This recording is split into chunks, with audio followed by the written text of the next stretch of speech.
Good morning class seven second language Hindi में आज तुम लोग पढ़ोगे ग्रामश्री कविता। ग्रामश्री कविता में इसकी कवयित्री सुमित्रानंदन पंत है।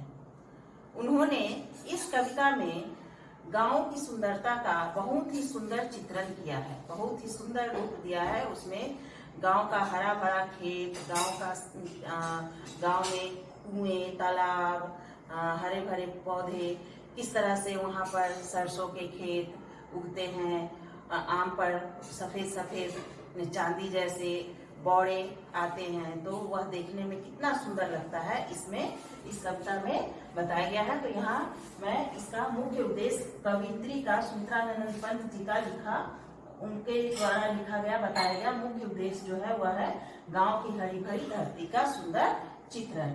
उसके बाद शब्दार्थ में है, इसमें बहुत सारे शब्द हैं जिसका अर्थ मैं यहाँ लिख दी हूँ। श्री कहने का अर्थ है सुंदरता, रुधिर कहने का अर्थ है खून, निर्मल कहने का साफ, तैलाक्त गंध कहने का मतलब तेल की गंध, रवि का अर्थ है सूरज, तन मतलब शरीर, श्यामल मतलब सांवला, वसुधा मतलब धरती, उजली स्वच्छ, हरित हरा, रजत चांदी, किंकिनी गन।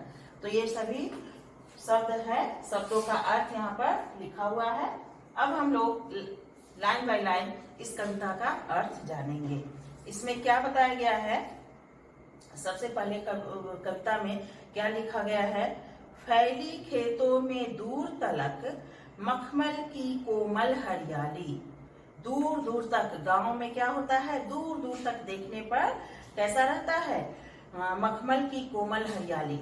हरे भरे खेत देखने में ऐसे लगते हैं कि पूरी जमीन पर हरे भरे मखमल बिछे हुए हैं। वह हरियाली जो है कैसा लगता है? वह जो है मखमल जैसा देखने में लगता है। लिपटी जिससे रवि की किरणें चांदी की सी उजली डाली। और सूरज का रोशनी, सूरज जब सुबह प्रातः निकलते हैं तो उसकी किरणें जब उस खेतों पर पड़ते हैं तो वह कैसे लगता है? लगता है कि चांदी जैसा उजला सफेद वह दिखाई देता है। तिनकों के हरे हरे तन पर हील हरित रुधिर है रहा झलक। तिनकों के हरे हरे तन पर, पेड़ों की डालियां, पेड़ों की टहनियां वो कैसे होते हैं? हरे हरे होते हैं। और उन पर लिपटा हुआ हरा हरा पेड़ों का टहनी ऐसा लगता है कि मानो खून, जैसे खून का रंग तो लाल होता है लेकिन पेड़ों में जो हरे हरे लिपटे होते हैं वो लगता है कि मानो हरे रंग का खून उस पेड़ पौधों में लिपटा हुआ है। हिल हरित रुधिर है रहा झलक। ऐसा देखने में लगता है कि उन पेड़ पौधों के अंदर क्या है? हरे हरे खून, रक्त पूरे फैले हुए हैं। श्यामल भूतल पर झुका हुआ नभ का चिर निर्मल नील फलक। श्यामल, श्यामल कहने का मतलब है श्यामला। सांवला भूतल, भूतल कहने का अर्थ है जमीन, भूमि पर झुका हुआ, वह झुका हुआ। आकाश, नभ कहने का अर्थ है आकाश, नभ का चीर निर्मल नील फलक। आकाश का लंबा सा जो है आकाश ऐसे लगता है, दूर कहीं खड़े हो जाओ और उसको देखो तो ऐसा लगेगा कि जमीन पर जो है आकाश कहीं जाकर झुक गया है। तो इस तरह से हिल हरित रुधिर है रहा झलक, श्यामल भूतल पर झुका हुआ नभ का चिर निर्मल नील फलक।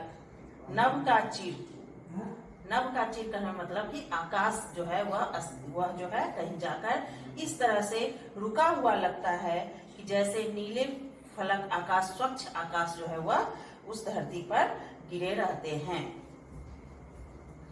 रोमांचित सी लगती वसुधा। और वसुधा करने का मतलब है हमारा वातावरण। वह जो है कैसी लगती है? रोमांचित सी लगती है, बहुत ही देखने में बहुत खुशी होती है।